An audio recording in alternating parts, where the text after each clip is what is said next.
What if everything you believe about life, success, love, fear, even yourself, isn't true? Not because someone lied to you on purpose, but because the entire structure of society was built on illusion. That's the question Jiddu Krishnamurti asked. And once you hear it, you can't unhear it. From the moment we're born, we're conditioned. Your name, your nationality, your religion, your ambitions, your fears, all given to you. You didn't choose them. You inherited them. And Krishnamurti says, that's the problem. We're all running on a script we didn't write. Society tells you what success looks like. Get good grades, go to college, get a good job, buy a house, raise a family, retire, and die peacefully. But have you ever stopped and asked, is that what I truly want? Or is that what I was trained to want? Krishnamurti challenges everything. He says freedom is not the freedom to choose between two options within a system.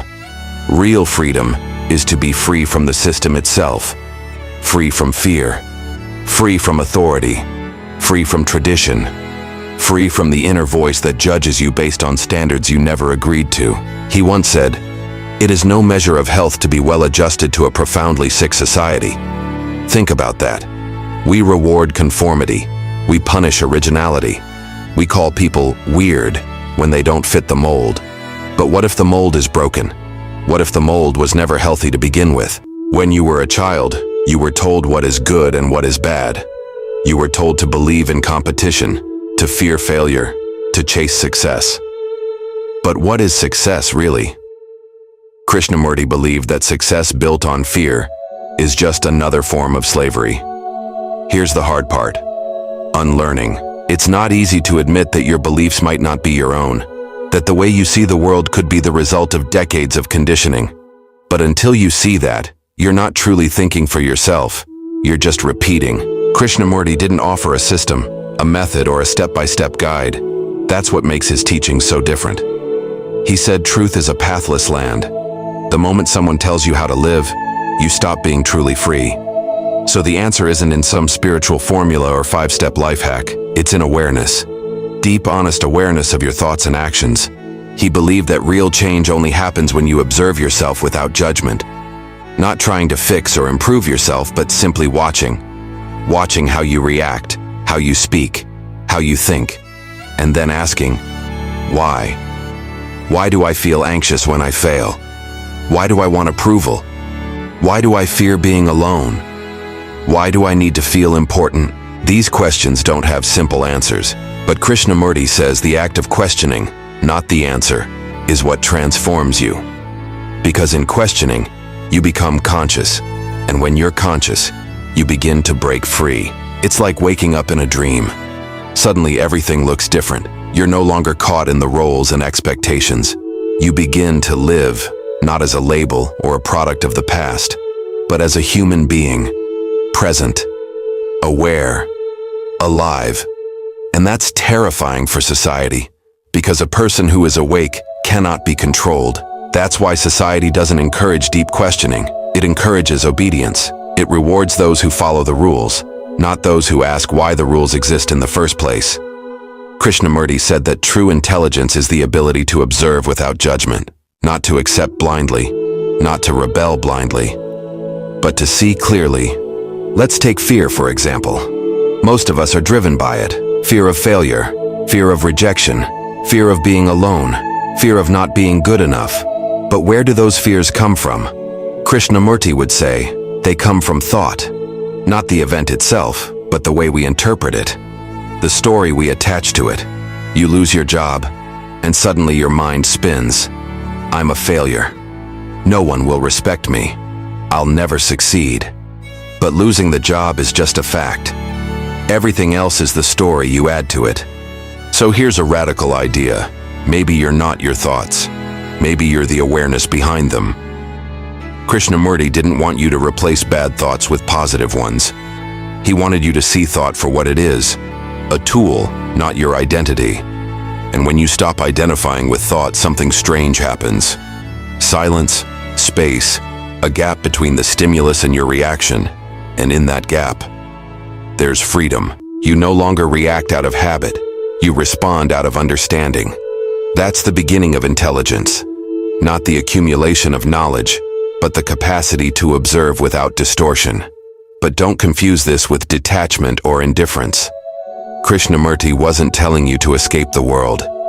He was telling you to wake up within it, to live fully, with clarity, with compassion, not from ideology or belief, but from direct perception.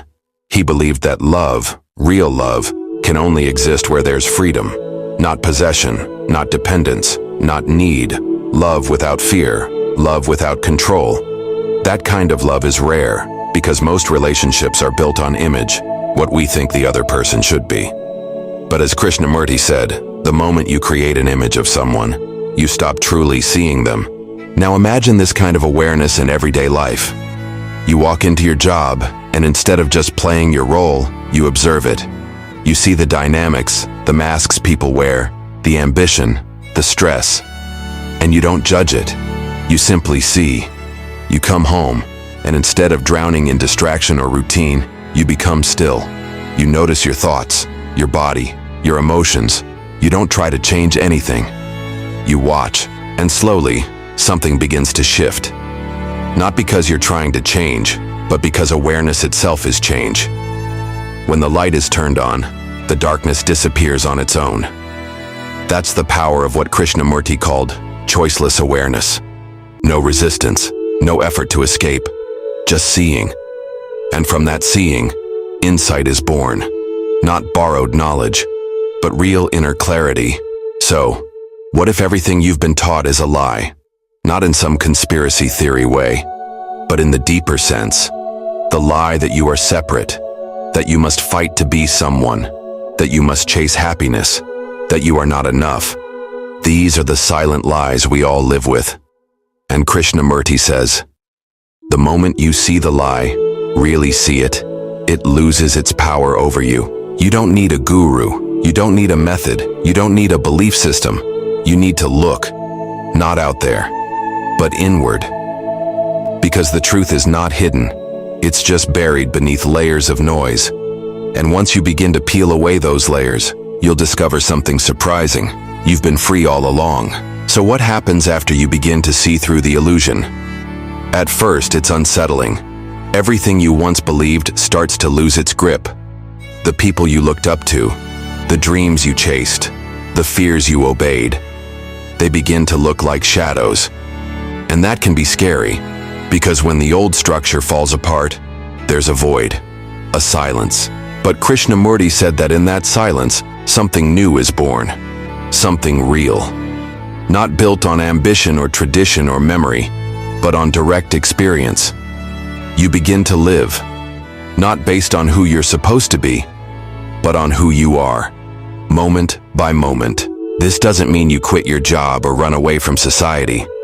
It doesn't mean you reject your family or burn your books. It means you live with your eyes open. You question gently. You observe deeply. And you stop running on autopilot. You start asking better questions. Not, how can I be successful? But, what does success actually mean to me? Not, how do I fix myself? But, who told me I was broken in the first place? You realize that your worth isn't tied to achievement, that your identity isn't trapped in a label, that love doesn't mean control, that freedom isn't found in escaping life, but in meeting life, fully awake. Krishnamurti didn't want followers. He wasn't selling a movement or a system. He simply wanted people to see, to look at themselves and the world without distortion, without fear, without the noise of belief and tradition clouding the view. He once said, the ability to observe without evaluating is the highest form of intelligence. That kind of intelligence isn't taught in school. It's not memorized. It's uncovered. It's already inside you, buried under years of conditioning. And here's the beauty of it. Once you begin to live with that kind of awareness, everything changes. Not because you try to change it, but because you see it clearly.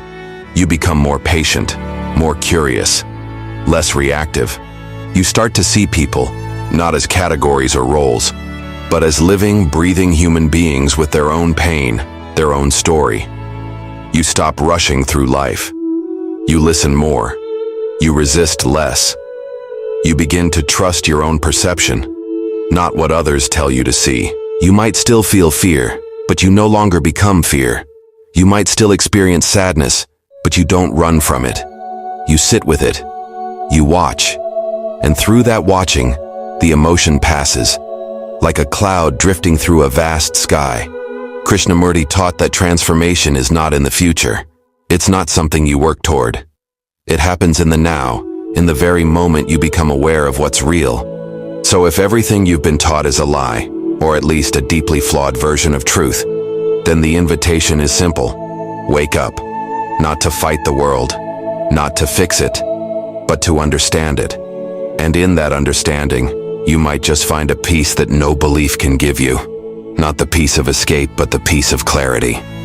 And that kind of peace is freedom.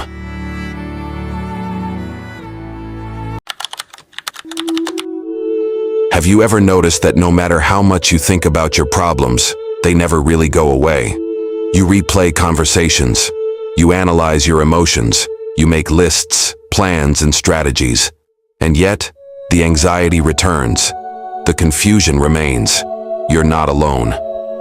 Most of us believe that if we just think harder, longer, or smarter, we'll figure life out. But what if that's the trap? What if, as Jiddu Krishnamurti said, thinking is the problem, not the solution? It sounds strange at first. How can thinking be the problem? Isn't thinking what separates us from animals?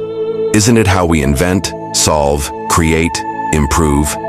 Yes, thinking has its place. But Krishnamurti pointed out something we rarely question.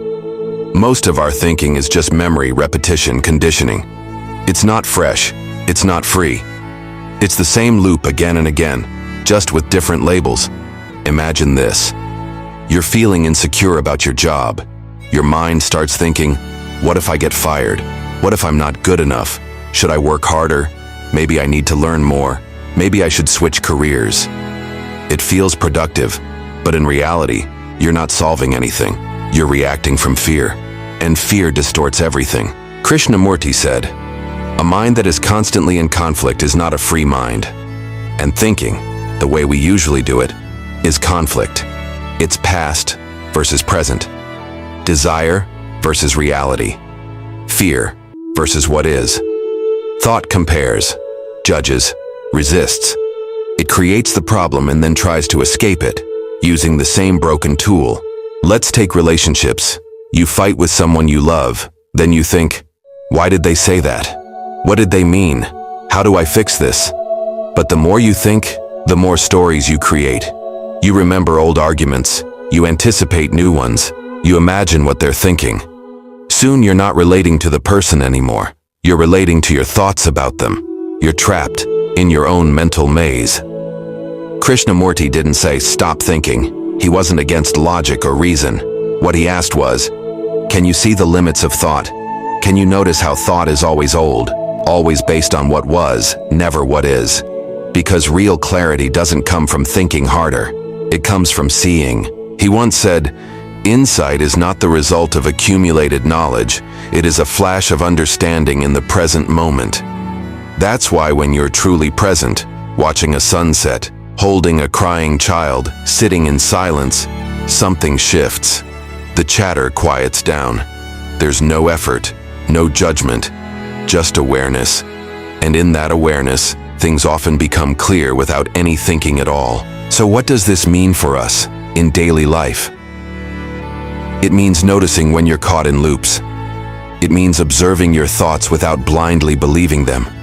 It means making space, not for more answers, but for silence. Because in that silence, something deeper may emerge, something beyond thought, beyond fear, beyond the self that thought has built. Krishnamurti said, the ability to observe without evaluating is the highest form of intelligence. And that's the invitation. To live not from memory, not from fear, not from old patterns, but from awareness, from presence, from freedom. So the next time your mind races to fix everything, pause, watch, listen. You may just find that the solution you've been chasing was never in your thoughts to begin with. But let's be honest, This isn't easy. We live in a world that worships thought. From the moment we're born, we're trained to solve, to analyze, to decide. Our schools reward quick answers. Our jobs demand constant thinking. And when we're in pain, we're told to think positively or figure it out. So letting go of thought even a little can feel scary. It can feel like losing control. But maybe that's exactly what we need. Control, as Krishnamurti pointed out, is often just fear wearing a nice suit. We try to control our emotions. We try to control people. We even try to control the future. But the truth is, the more we try to control life, the more anxious we become. Because life isn't meant to be controlled. It's meant to be lived, felt, witnessed, not managed like a business plan. That's why Krishnamurti often spoke about the art of observing without interference, not trying to change what you feel, not labeling your thoughts as good or bad, just watching, like you'd watch clouds drift by. Thoughts come, thoughts go, but you remain quiet, alert, free, and in that state, something beautiful happens. You begin to see reality as it is, not as your mind wants it to be, not through the filter of fear or memory or desire, but clearly, simply, fully. This is not passivity. It's not about doing nothing. In fact, Krishnamurti was deeply active. He traveled the world, gave talks, wrote books, met with scientists and spiritual seekers. But his actions didn't come from mental noise. They came from clarity, from stillness, from direct perception of what needed to be done, without the ego's interference. Most of us act from thought first, clarity second, if at all. He flipped that. First, clarity, then action. And often in clarity, action becomes obvious, effortless. Think about moments in your life when you truly knew what to do. Not because you thought it through for hours, but because something inside you just knew. That's not thought. That's awareness. And Krishnamurti's entire philosophy points us back to that inner knowing. Not knowledge, but knowing. Not information, but direct perception. He didn't want followers. He didn't offer a method. He said, truth is a pathless land. Because the moment you follow someone else's path, you stop observing your own. And then you're back in thought, back in belief, back in the prison of the known. So where do we go from here? We begin with noticing, just noticing. When your mind starts racing, when fear takes over, when you catch yourself replaying or predicting or fixing. Pause. Ask, is this thought helping or just repeating? Breathe. Feel the space between thoughts. Even if it's just a second, that second is the doorway. And with time, that space grows. Not because you forced it, but because you allowed it. Krishnamurti's message isn't about rejecting the mind. It's about putting it in its right place. Using thought as a tool, not a master. Living not from the noise in your head, but from the quiet intelligence of awareness. You don't have to retreat to a mountain. You don't need to escape life. You just need to begin where you are. With a simple question. Can I see what is, without trying to change it? That question might be the beginning of real freedom. But let's bring this down to real life. You wake up late. Your phone is full of messages, deadlines, family drama, social media noise. And right away, your mind kicks in. What did I forget? Who do I need to respond to? I'm already behind. I'll never catch up. Thoughts snowball before you even get out of bed. In that moment, pause. Don't try to fight the thoughts. Don't try to fix them. Just notice them. Notice how quickly your mind labels everything. Bad, urgent, failure. Notice how those thoughts create a feeling, and how that feeling drives your day. This is the cycle Krishnamurti talked about. Thought creating emotion. Emotion reinforcing more thought. A loop with no exit, unless you step outside and observe. And observing doesn't mean you suddenly become calm and peaceful. It just means you see things clearly. You become aware that the thought, I'm failing, is just that. A thought. Not the truth. Not who you are. Just a passing cloud in the sky of your mind. Over time, this simple awareness can change everything. You start responding to life, not reacting. You hear someone criticize you, and instead of defending yourself in your head all day, you just listen. You feel sadness rise, and instead of escaping into distraction, you sit with it. You stop feeding every thought like it's a fact. You begin to live from presence, not memory. Krishnamurti often spoke about freedom, not political freedom, but freedom from the known. Freedom from the past that lives in your thoughts. Freedom from the identity your mind keeps repeating. I am this. I am not that. I should be more like them. I should be less like me. He challenged people to question every belief they held, not to destroy belief, but to see whether it came from truth or fear, whether it was something you discovered for yourself or something you were taught to accept. And in that questioning, something softens. The grip of thought loosens. There's room for something deeper to emerge. Not a new belief, not a new identity, but a quiet, living intelligence that isn't trapped in yesterday. This intelligence isn't loud.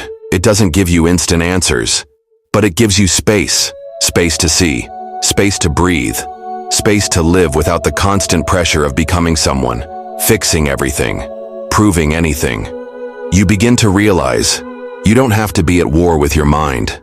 You just have to stop mistaking it for the whole of you. So maybe the invitation isn't to stop thinking entirely, but to become aware of it, to see how much of your suffering, your fear, your confusion doesn't come from life itself, but from the way thought interprets it. Krishnamurti never told us to escape life. He never asked us to reject thinking like some enemy. Instead, he pointed gently, again and again, toward observation, toward stillness, toward freedom. Imagine living a life where you're not constantly reacting, where you can sit with discomfort without rushing to fix it, where you can experience pain without becoming it, where you can witness your mind without being controlled by it. That's not philosophy, that's a shift in being, and it begins now, with a moment of silence, with a breath, with the courage to observe what is, instead of chasing what should be. You don't need to read every book. You don't need to change overnight. You just need to see, clearly, honestly, quietly. And in that seeing, something inside begins to open. A different kind of intelligence. One that doesn't divide. One that doesn't struggle. One that simply is. If this message touched something in you, let it sit. Don't rush to explain it. Let it move in its own way. And if you'd like more videos like this, spaces to pause, to reflect, to remember who you are beneath all the noise, feel free to subscribe or share this with someone who may need a little stillness today. Thank you for being here. Thank you for listening. And most of all, thank you for simply observing.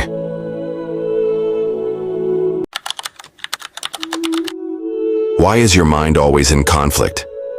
Why do we constantly feel torn between what we want and what we should do?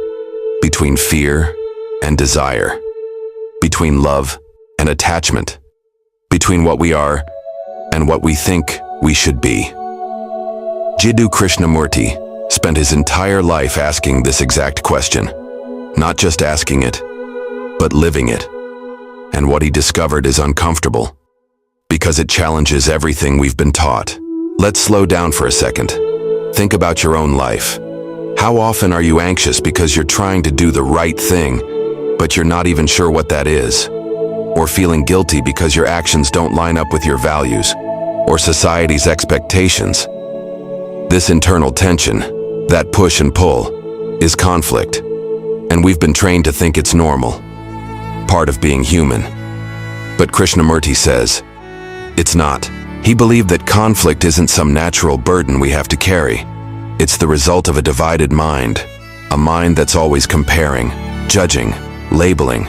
You want to be successful, but you're afraid of failing, so you try to push through the fear. Act confident. Visualize the best outcome. Yet deep down, there's a knot in your chest. You feel stuck. That's conflict. You say you love someone, but you're afraid to lose them, so you become possessive, controlling, insecure. Again, conflict. Krishnamurti asks, Why is there a division at all? Why is there a you that wants one thing and another you that resists? The answer? We've built an image of ourselves, an ideal, an idea of what we should be: smart, strong, kind, successful, loved, and we constantly compare our real self to that image. But here's the truth. That image is fake. It's a story, a mental projection, created by society, family, religion, social media, and our own fears. When you compare what is with what should be, you create conflict. Not just emotional conflict, but psychological suffering. Krishnamurti said, "To understand the mind, you must watch it, not judge it, just observe." Try this. Next time you feel anger, don't label it. Don't say this is bad or I shouldn't feel this way. Just look at it. Watch it like a storm passing through. That space between you and the emotion, that's awareness. And in that awareness, something powerful happens. The conflict starts to dissolve because you're no longer resisting. You're no longer caught between two versions of yourself. You're just present, and presence doesn't have conflict. But here's the catch. This isn't easy. Most of us live in our heads. We're constantly analyzing, comparing, chasing the next goal, or escaping the last mistake. We think peace comes when we fix ourselves. But Krishnamurti flips that idea upside down. He says peace comes when we stop trying to become something we're not. When we stop chasing the ideal, because becoming is conflict. Being is freedom. Take a moment to let that sink in. What if you didn't need to become anything? What if the way out of conflict wasn't to win the battle in your mind, but to step out of the battlefield entirely? It's a radical thought, but it's also deeply liberating. So next time you feel torn, overwhelmed, divided, pause. Ask yourself, am I observing or am I judging? Am I seeing clearly or am I stuck in an image? This awareness, this observation without judgment, is the first step toward real freedom. Not the kind of freedom someone gives you, but the kind you discover for yourself. When your mind is no longer at war with itself. And that is what Krishnamurti meant by peace. And once you taste that kind of peace, even for a moment, you begin to see how noisy your mind usually is. You start to recognize just how much energy we waste trying to control everything. Our emotions, our thoughts, other people, the future. We're constantly chasing an image, running from fear, trying to hold on to pleasure. And all of that creates conflict. Krishnamurti didn't give step-by-step techniques. He wasn't selling a method or a belief system. He wasn't a guru who wanted followers. In fact, he once said, "Truth is a pathless land." What he meant was this: truth isn't something you find by following another person. It can't be taught.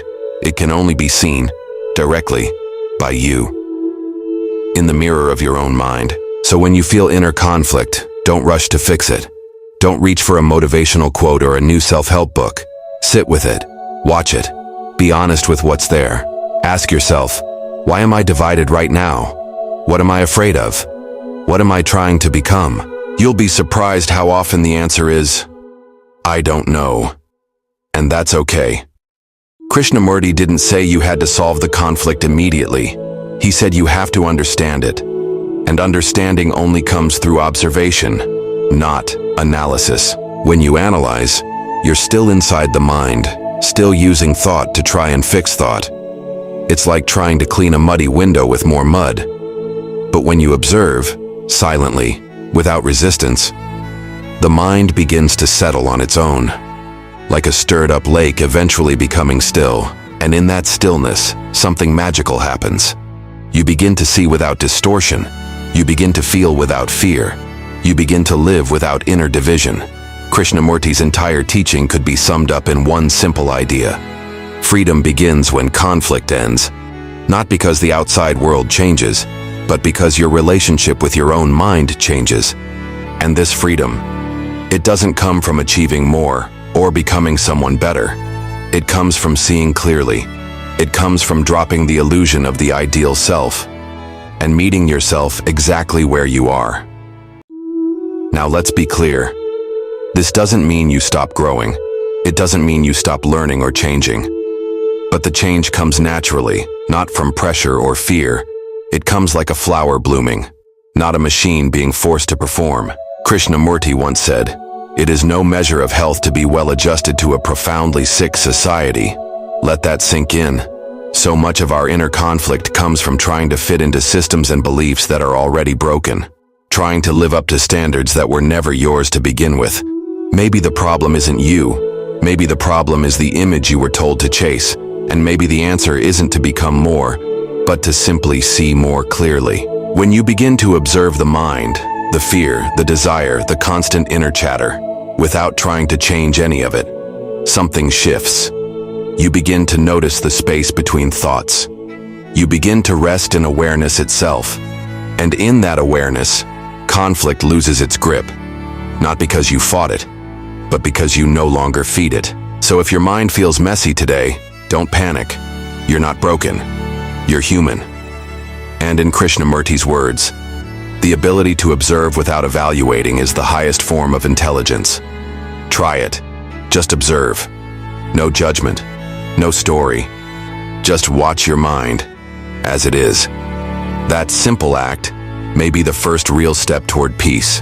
And maybe that's the most powerful thing Krishnamurti gave us. Not answers, but clarity. He never told you what to think. He simply invited you to look honestly, to see the messiness of your own mind, and not run from it. Because what you avoid controls you. But what you see clearly, without fear, that's where freedom begins. The mind is always in conflict when it wants to be somewhere else, when it resists what is, when it compares, divides, clings. But the moment you stop running, the moment you turn and face that tension directly, something changes. You realize that conflict only exists as long as you believe you need to become something else. Let go of that, and you let go of the war inside. Of course, this isn't a one-time thing. You don't watch your mind once and become enlightened. It's not a trick or a spiritual shortcut. It's a way of living, a different way of seeing. Every moment, the choice is there. You can go back into the noise, into striving, comparing, judging. Or you can return to silence, to observation, to presence. There's no roadmap for this, no checklist, no guru to follow, because no one can walk this path for you. That's why Krishnamurti said, the moment you follow someone, you cease to follow truth. So let this be a quiet reminder. You are not your thoughts. You are not your fears. You are not the conflict you experience.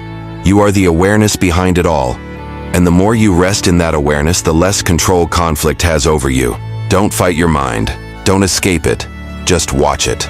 Lovingly. Gently. Like you'd watch a child learning to walk. And with time, with patience, that space between thoughts begins to grow. That silence between reactions begins to deepen. And in that silence, life unfolds more freely. Not perfectly, but peacefully. So if today your mind feels like a battlefield, don't worry. You're not alone. We all struggle. We all forget. But every moment is a chance to begin again. Not by doing more, but by simply seeing more clearly. This is the heart of Krishnamurti's teaching. That clarity is liberation. That truth isn't somewhere far away. It's here, now. In the way you listen, in the way you observe, in the way you choose to meet your own mind. So take a breath, let go of the fight, and just watch. That might be the beginning of real peace.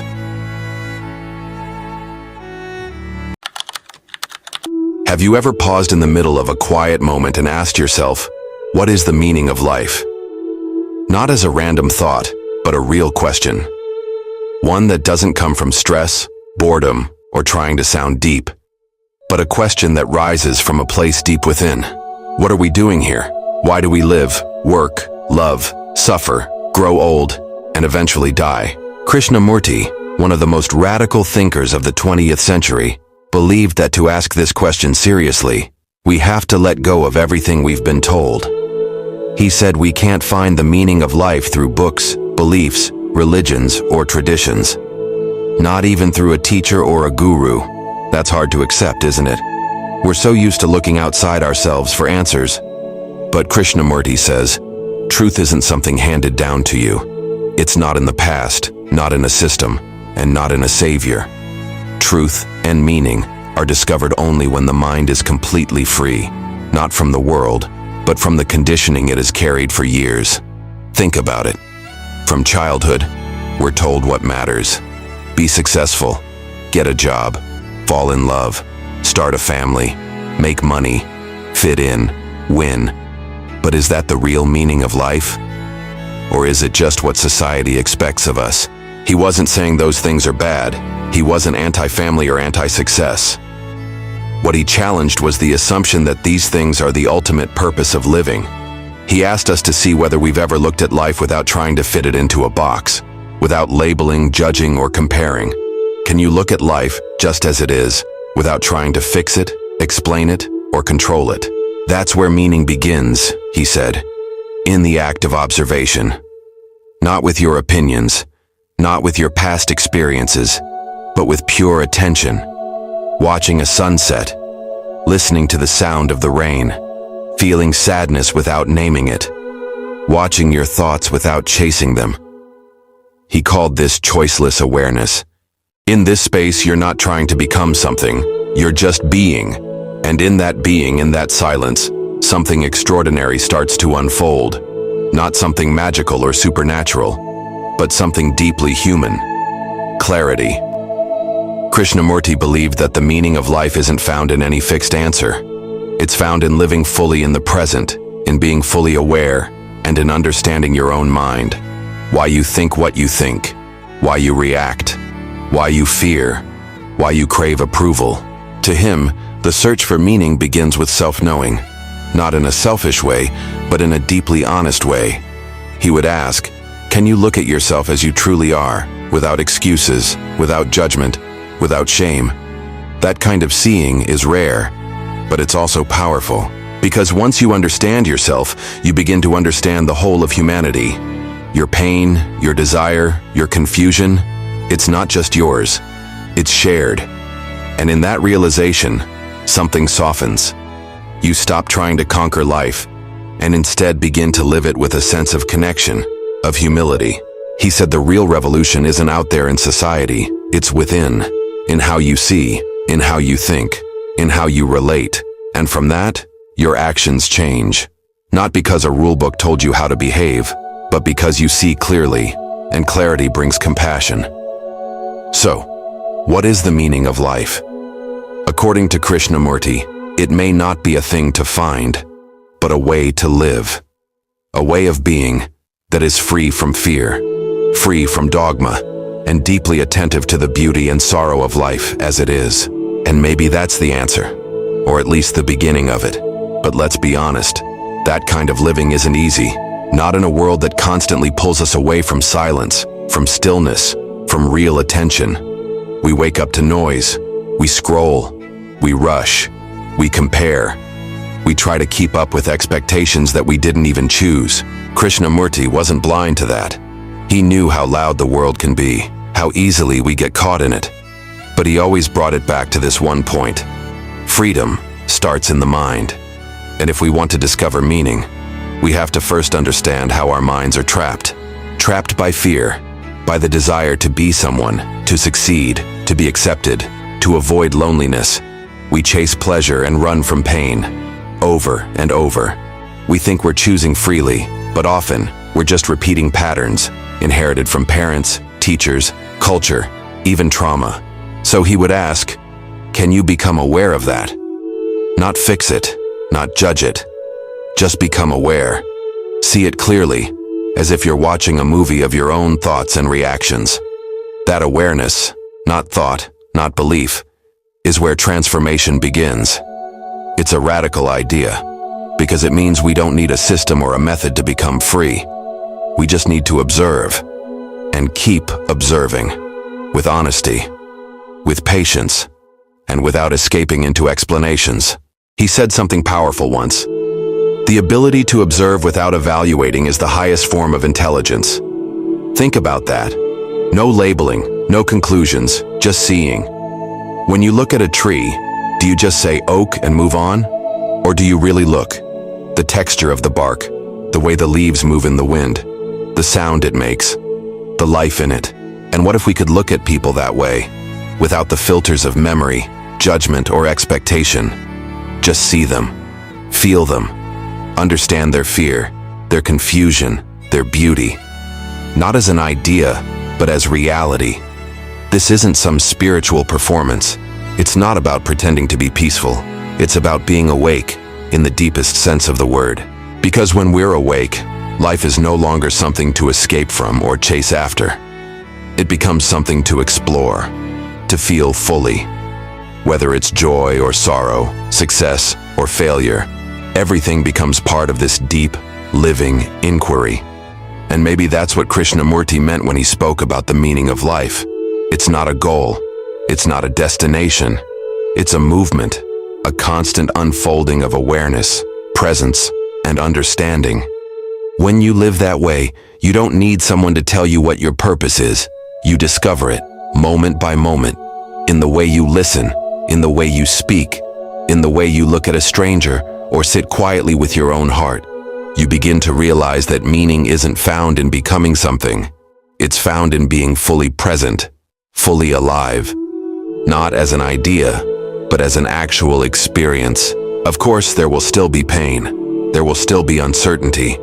But even those things can become part of the mystery, not problems to solve, but parts of a life that's deeply real. So if you're still wondering what the meaning of life is, maybe start there. Not with a belief, not with a theory, but with attention. Right now, to your breath, to the sounds around you, to the thoughts moving in your mind, to the way your heart feels. That's where it begins. That's where it always begins. And the more you watch, the more you listen, the more life starts to speak for itself, not in words, but in silence. Most people, when they ask about the meaning of life, expect a clear answer, a definition, a path to follow, something final, something to hold on to. But maybe that's the problem. We keep wanting life to fit into something small enough for us to control. Krishnamurti challenged that need for certainty. He said the moment we define the meaning of life, we limit it. We turn something alive into an idea, something fixed, rigid, lifeless. But life isn't like that. It's not static. It's not a formula. It's a constant movement, always shifting, always changing, always now. And maybe that's why real meaning can only be found in the unknown, not the kind of unknown that causes fear, but the kind that invites wonder, curiosity, presence, a fresh mind. Krishnamurti often asked, can you look at life as if you're seeing it for the very first time? Not through the lens of what you know or what you've been told, but with eyes that are open, alert, empty of judgment. Because the moment you do that, the moment you stop chasing meaning and start truly seeing, something shifts. You begin to notice the little things, the way the sun hits the wall, the sound of your footsteps, the stillness in the air, the way someone looks at you without saying a word. And in those moments, meaning isn't a question anymore. It's not even a thought. It's a feeling, quiet, deep, and strangely complete. You don't have to explain it. You don't have to name it. You just live it. This kind of living doesn't mean withdrawing from the world. It doesn't mean you stop working, or stop loving, or stop engaging with others. On the contrary, it means you show up more fully. You listen more deeply. You care more honestly. You become more aware of your impact, your choices, your energy. Because when you're no longer obsessed with chasing meaning, you become open to what is. And from that openness, clarity grows, compassion grows, and real action begins. That's what Krishnamurti called intelligence. Not cleverness, not information, but the intelligence that comes from deep awareness, from being fully alive to the moment, without resistance. And in that intelligence, meaning isn't something you search for anymore. It becomes a natural part of how you live, how you see, how you feel. So maybe the real question isn't, what is the meaning of life? Maybe the real question is, are you fully awake to life as it is right now? Can you live without clinging to answers? Can you love without holding back? Can you see yourself and others with honesty, with kindness, with no masks? That's where meaning begins and continues, not in arriving somewhere, but in being totally here. So if you're watching this and you're still searching, don't rush to find the right answer. Instead, start observing.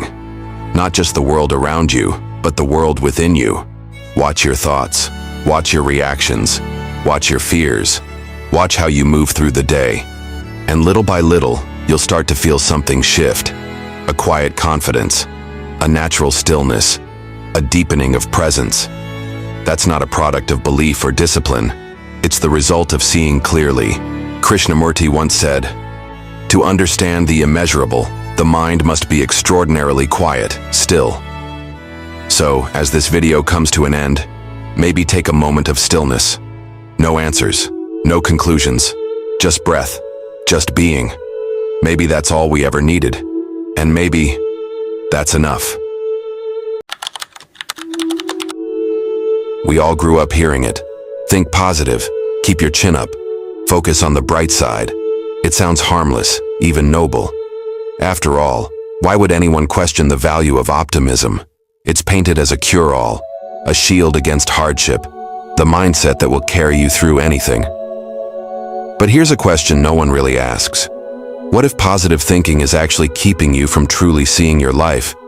When Jiddu Krishnamurti spoke about the mind, he often warned us about escaping from what is. And positive thinking for many people is exactly that. An escape. Think about it. You feel anxious, lonely, frustrated. Instead of fully sitting with that discomfort, you rush to replace it with a positive thought. You tell yourself, "It's fine. I just have to see the silver lining." In that moment, what's really happening? You've pushed the truth away. You've traded reality for a comforting illusion. And maybe it makes you feel better for a while. But the root of that anxiety, that frustration, it hasn't gone anywhere. It's like painting over rust. Sure, it looks good for a moment, but the corrosion underneath is still eating away at the metal. Krishnamurti would say, to transform your life, you must first see it as it is, without judgment, without escape. And positive thinking, when used as a crutch, blinds us to what's actually here. We live in a culture obsessed with self-improvement. Every bookstore, every podcast, every YouTube channel tells us, change your mindset and you'll change your life. But what if this constant effort to stay positive is a subtle form of violence against yourself? Because you're telling yourself, who I am right now is not okay. My current state is not acceptable. And so you create a battle inside your own mind.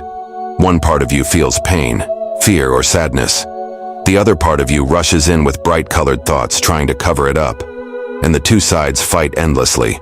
Have you noticed that forced positivity often makes you feel more tense, not less? It's because you're divided inside. You're trying to run away from one half of your experience. But here's the truth. You are that experience. You can't outrun yourself. When you avoid your pain with positive thinking, you rob yourself of the chance to understand it. And without understanding, there's no real change. You can't heal something you won't look at. Krishnamurti once said, "It is no measure of health to be well-adjusted to a profoundly sick society."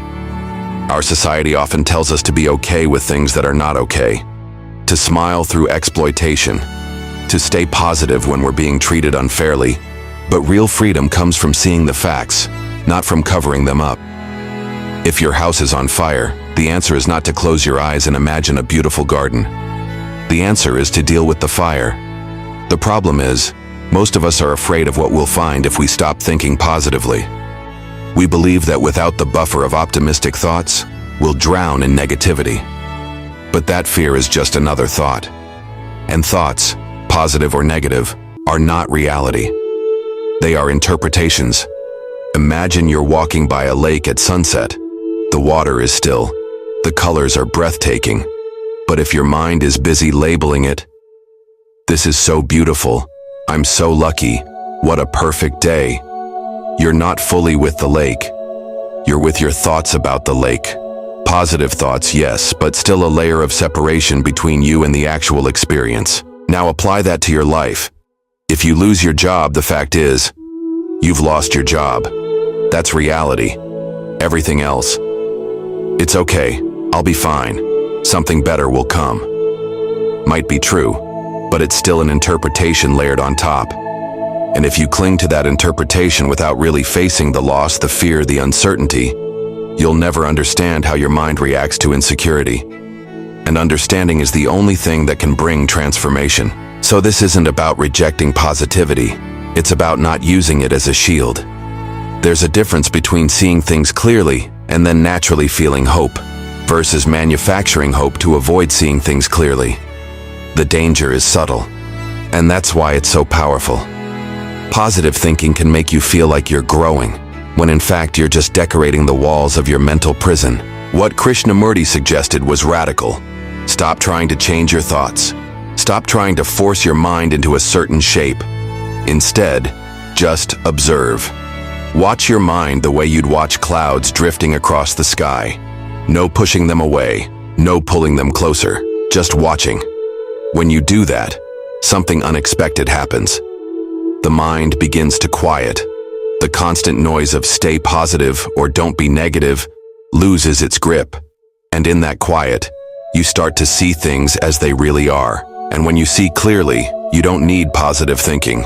You don't need negative thinking either. You simply respond to life from a place of understanding. And that is far more powerful than any motivational slogan. When you look directly at your pain without trying to change it, something remarkable happens. You realize that the fear of feeling it was often worse than the feeling itself. Positive thinking tends to reinforce that fear. It whispers, "You can't handle the truth. You need me to make things bearable." And without even knowing it, you start depending on that mental sugar rush to get through the day. But sugar doesn't nourish you. It just masks your hunger for a while. When Krishnamurti talked about what is, he meant the raw, unfiltered reality of your inner and outer life. No sugarcoating, no denial. If you feel envy, you see envy.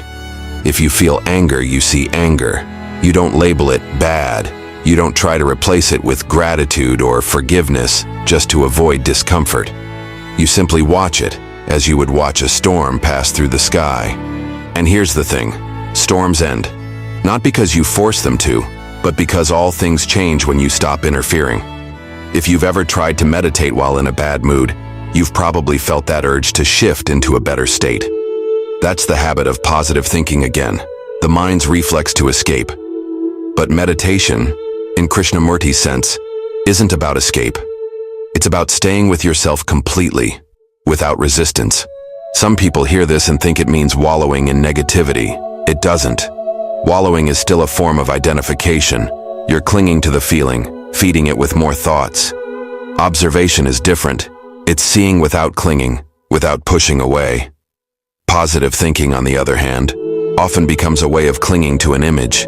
The image of the happy me, the confident me, the resilient me. And every time reality doesn't match that image, you feel like you failed. That's why so many people burn out on self-help. They try to maintain a mental posture of constant optimism, but life keeps intruding with things that hurt. And instead of truly learning from those moments, they double down on the mask. Krishnamurti called this the escape from fear through an idea. We don't want to deal with fear directly, so we cling to an idea, whether it's everything happens for a reason or good vibes only. The irony is, the moment you stop escaping, the fear often dissolves. You see it for what it is, a movement of thought projecting a future or replaying a past. Without the constant fuel of thought, fear can't sustain itself. This is where positive thinking can be most dangerous.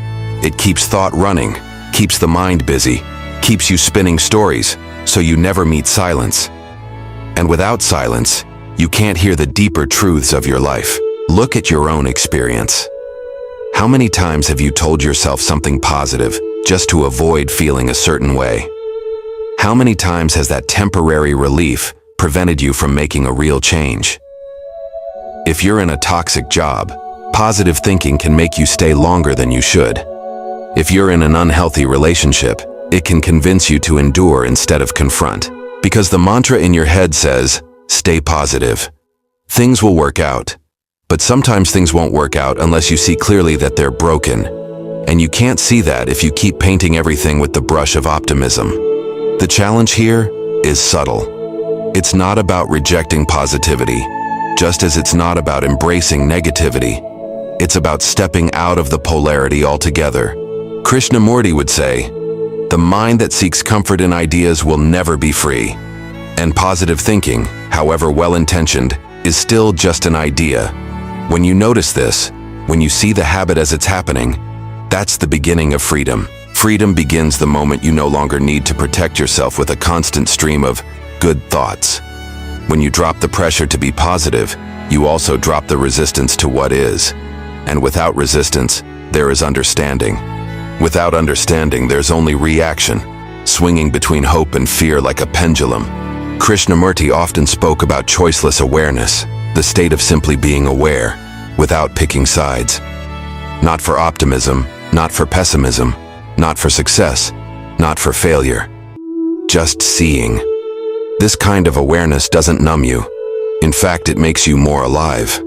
You begin to feel things directly, joy without clinging, pain without drowning.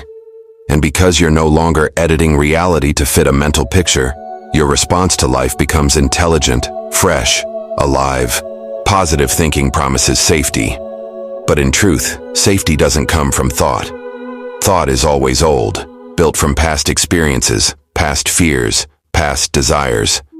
Real safety, if it exists at all, comes from meeting each moment as it is, without dragging the past into it. Imagine standing at the edge of a cliff, the wind in your face. The mind wants to comment, "This is beautiful," or "This is scary." But there's another possibility, to simply feel the wind, hear the rush of the ocean, see the vastness without naming it. In that moment, there's no need to be positive or negative. There's just living. When you live this way, positive thinking isn't something you force. It's not a tool you pull out to hide from pain. Instead, a kind of natural lightness begins to appear. It's not artificial optimism. It's the clarity that comes when you stop running from yourself. Krishnamurti once said, "When you call yourself an Indian or a Muslim or a Christian or a European, you are being violent." Why? Because the label divides you from others. In the same way, when you call yourself positive or negative, you divide yourself from your own experience. And division is conflict. So the question is not, how can I think more positively? But can I live without needing my thoughts to be any particular way? If you can meet joy without clinging, and meet pain without resisting, you'll see something extraordinary. You don't need to manipulate your inner world to be at peace. And that peace isn't the result of effort. It's not the reward for years of self-improvement. It's what's left when the struggle to be positive ends. In that silence, life moves through you freely. And in that movement, you may find something far deeper than optimism. Something Krishnamurti would simply call freedom. Have you ever tried really hard to be a good person? You know, the kind who always does the right thing, always helps others, always smiles, always says the correct thing. The kind who people look at and say, "That's a good man," or "She's such a kind soul." It sounds noble, right? But what if I told you, trying to be a good person might actually be one of the most dangerous things you can do? Now, I'm not saying you should go out and be cruel or selfish. That's not the point. I'm asking you to look at why you want to be good in the first place. What's behind that desire? Because, and this is something Krishnamurti points to again and again, anytime you try to become something, you're moving away from what is. You're rejecting the reality of who you are right now and chasing some ideal that you or society has put in your mind. Let's break this down. From a young age, we're taught that being good means following the rules. Obey your parents, be polite, get good grades, help your neighbor, go to church, smile at strangers, don't be angry, don't rock the boat. We build an image of the good person based on these expectations, and then we spend the rest of our lives trying to live up to that image. But here's the problem. That image isn't real. It's a construct, a mental picture, a mold. And when you try to force yourself into a mold, what happens? You suppress what doesn't fit. You hide your anger. You fake your kindness. You smile when you're exhausted. You agree when you want to scream. You help someone not out of love, but out of guilt or the fear of seeming selfish. And then what? Over time, you become divided inside. There's the you that you show the world, the pleasant, helpful, agreeable version. And then there's the real you underneath, full of contradictions, confusion, fear, desires, jealousy, and everything else that makes us human. And this split, this inner division, that's where suffering begins. Krishnamurti said, "When you try to become good, you are actually imitating what society considers good. That is not goodness. That is conformity." Think about that. If your goodness is based on imitation, if it's just a mask you wear to be accepted, is it really goodness? Or is it fear in disguise? Let's say you see someone in pain, a friend going through something tough. You feel a deep pull to help them, not because it's the right thing to do, but because something in you naturally responds. There's no effort, no guilt, no reward, just presence. That's real compassion. That's goodness without a label. But now imagine you help someone because you think you're supposed to, because you want to feel like a good person, or because you're afraid they'll judge you if you don't. It looks the same on the outside, but inside, the feeling is totally different. One comes from freedom, the other comes from fear. And this is the danger Krishnamurti warns us about. Trying to become good makes you live in comparison. You're always measuring yourself. Am I good enough? Did I do the right thing? Am I better than I was yesterday? You're constantly in conflict. And conflict destroys peace. Real goodness, if we can even call it that, doesn't come from trying. It comes from understanding.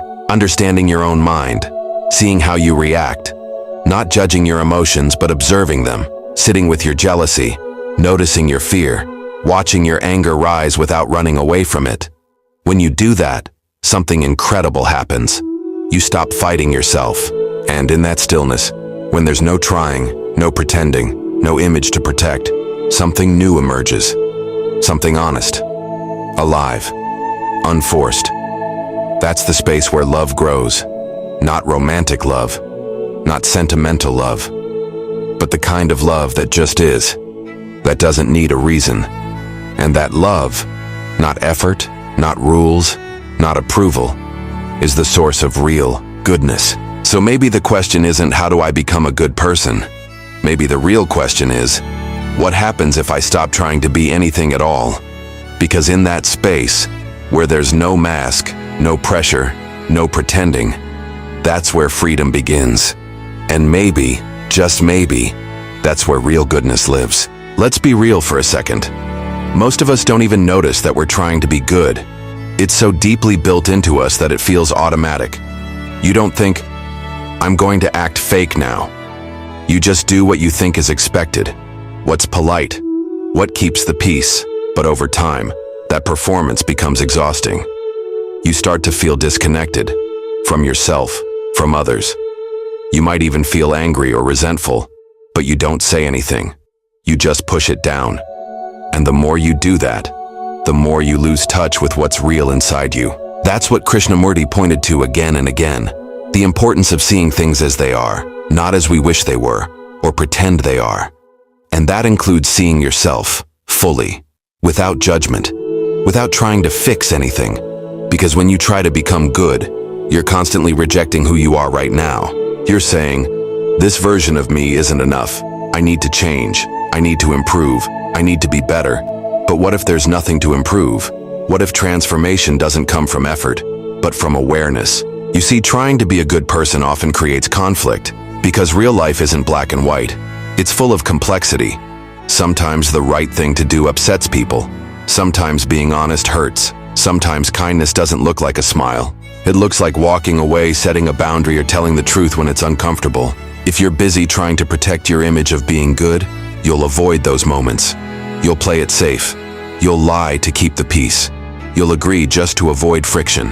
But deep down, you'll know you're betraying yourself. And here's the strange part. When you stop trying to be good, you don't become bad. You actually become real. You become honest, present, clear. Not in a harsh or aggressive way, just simple. Whole. Because goodness doesn't come from effort. It comes from clarity.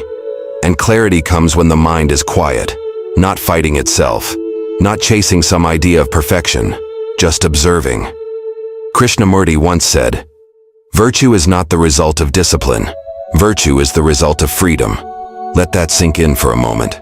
We think we need to force ourselves to be kind, generous, forgiving. But the truth is, those qualities are already inside us. They just can't come out if we're constantly trying to control ourselves. Freedom doesn't mean doing whatever you want. It means seeing clearly, and then acting from that clarity, from that stillness. That's where intelligence lives. Not the kind of intelligence that passes tests or quotes philosophy, but the intelligence that responds to life freshly, without filters, without fear, without habit. And that kind of response, free, natural, unconditioned, is far more powerful than any idea of goodness. So next time you catch yourself trying to be good, pause. Ask yourself, what am I trying to prove? Who am I trying to impress? What am I afraid will happen if I just show up as I am? No filter, no performance. You might find that underneath all that effort is a deep insecurity. A fear of not being loved. A fear of not being enough. And once you see that fear clearly, really see it, without judging it, without running from it, it starts to lose its power. That's the beginning of real change. Not becoming someone better, but seeing clearly who you already are and letting go of the rest. Because maybe the greatest act of goodness is not trying to be good at all. Maybe it's just being true.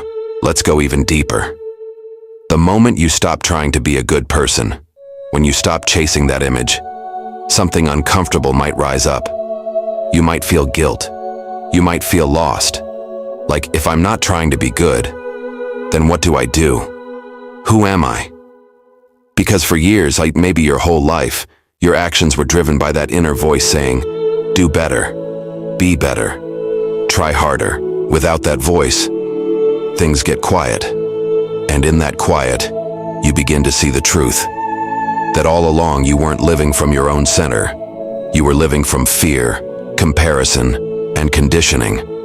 You were reacting, not responding. And look, it's not your fault. We've all been raised in systems that reward behavior, not awareness. Obedience, not insight. Fitting in, not understanding. But the beautiful thing is, the moment you become aware of this, not in theory but in your bones, a shift happens. You stop asking, what should I do to be good? And you start asking, what's actually happening inside me right now? That question opens the door, because now you're not operating from a fixed idea. You're meeting life directly, without the filter of good or bad. You're no longer stuck in a mental checklist, you're present. You can feel anger without calling yourself a bad person. You can feel joy without needing to share it on social media for approval. You can say no without guilt. You can say yes without pride. You're not performing. You're just being. And ironically, when you stop trying to be good, when you're simply present, aware, honest, your actions naturally become more caring, more compassionate, more human, because they're not forced. They're not filtered through ego. They come from a different place, a place that Krishnamurti often described not as personal effort, but as a natural intelligence, something beyond the self, something that only comes when the self isn't trying to prove anything. But this can't be faked. You can't try to not try. You can't pretend to be free. You have to see, with your whole being, the futility of pretending. And only when you've seen it completely does the trying fall away on its own.